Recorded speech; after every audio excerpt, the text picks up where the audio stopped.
प्रेमी का गाना आने पर बहुत ही बवाल हो चुका है मार्केट में। प्रमोद प्रेमी बहुत दिन बाद ही अपने गाने को लाए हैं मार्केट में, इसलिए काफ़ी धमाल मचा रहा है। तो क्या है इसके बारे में जानकारी, चलिए मैं आप लोगों को पूरा बताता हूँ। इससे पहले अगर ये आप प्रमोद प्रेमी का सच्चे वाले फ़ैन है तो वीडियो को लाइक एंड चैनल को सब्सक्राइब जरूर कर दें।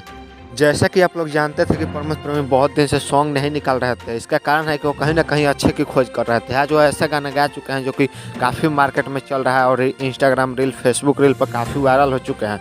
वो सैड सॉन्ग है फिर भी इतना वायरल हो चुके हैं और वो गाना ट्रेंडिंग में आजकल चल रहा है।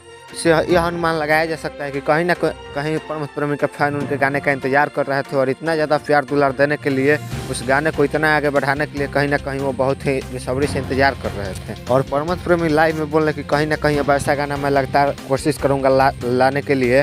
और उतना दिन मेरे गाना ना गाने का यह कारण रहा कि मैं कहीं ना कहीं आप लोगों के लिए अच्छे का खोज कर रहा हूँ। अगर आप प्रमोद प्रेमी का फैन है तो वीडियो को लाइक एंड चैनल को सब्सक्राइब करना ना भूलें। मिलते हैं नेक्स्ट वीडियो में।